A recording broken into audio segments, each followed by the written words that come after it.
Neste conteúdo eu trago um pequeno corte muito interessante onde o deputado Bruno Nunes conseguiu deixar frustrada uma deputada do PSD. Nunes, houve também uma série de casos que marcaram o universo político do Chega nos últimos tempos. Temem que isso penalize o partido nas próximas eleições ou que possam surgir novos casos desconfortáveis para o partido?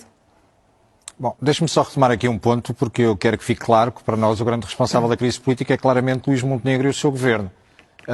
Mas depois não podemos considerar que quando são os autarcas do Chega, os militantes do Chega, o simpatizante do Chega, não sei onde, que cometeu uma ilicitude, que cometeu um crime, tem que ser escrutinado, abertura de telejornal, horas e horas de painel a fazer comentário acerca disto, tornar isto o debate e o centro do debate para dizer afinal André Ventura está a cair e o medo acerca de André Ventura, e depois quando tentamos escrutinar o Primeiro-Ministro, que é quem governa o país, foi quem trouxe para a lama o processo, porque a lama não é a discussão que se faz. É a falta de credibilidade quando temos um Primeiro-Ministro que diz que entregou e que está disposto a entregar o dossiê todo, mas depois diz boa sorte para a Polícia Judiciária.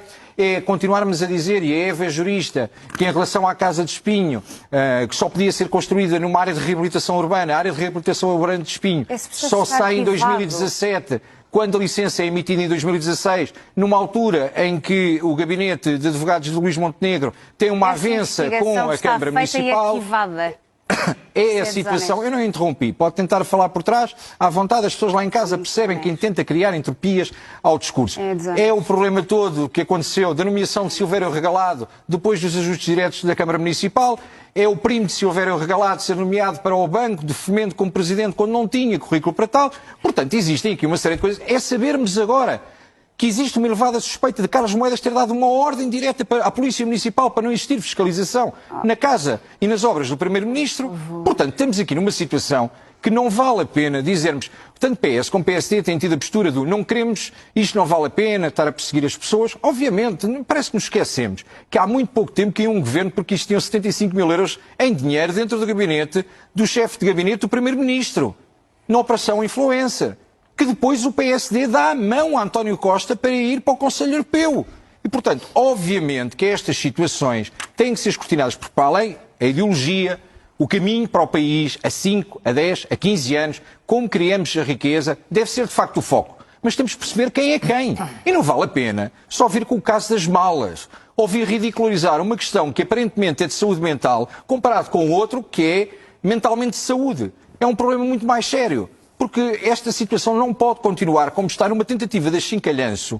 Porque, olha, eu pergunto diretamente, como é que conseguem fazer um juízo coletivo, como tentam fazer em relação aos deputados do Chega, sem os ouvir todos? Como a Eva diz, e bem, vamos ouvir o pensamento das pessoas. Vamos interpretar quem são quem. Quem são as pessoas que estão a expor o seu pensamento no programa ideológico do Chega? Somos 65 mil militantes, portanto, este escrutínio tem que ser feito. Não vale a pena virmos com a questão de dizer o Primeiro-Ministro não pode anunciar ao país. Para terminar, dizer, Bruno, por favor. Mesmo para concluir, que o segundo apartamento foi comprado em nome dele, que era para os filhos não beneficiarem de IMT jovem, como quem faz leis e quem entende de leis, sabe perfeitamente que os filhos já eram proprietários de uma casa e, portanto, isso não é aplicável e é mentira.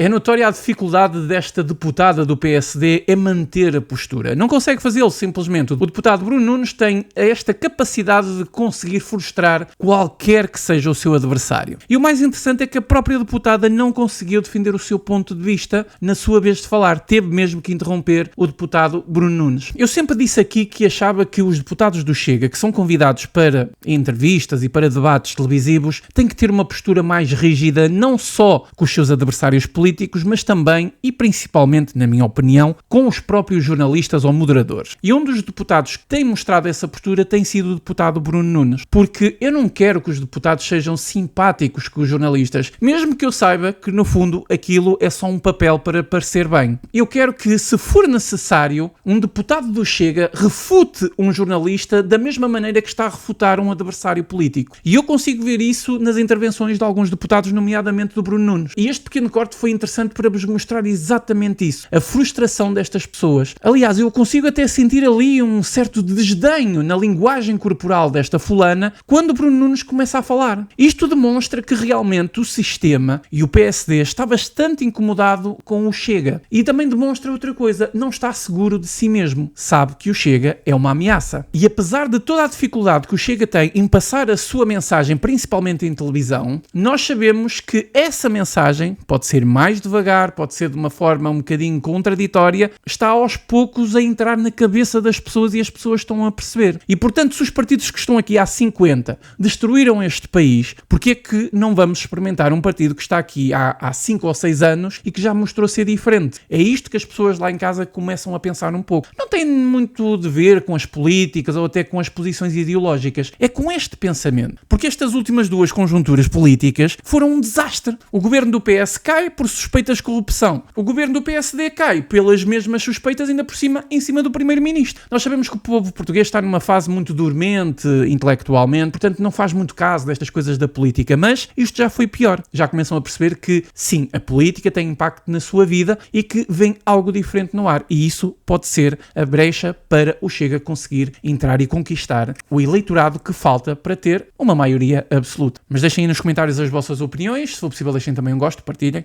e até à próxima.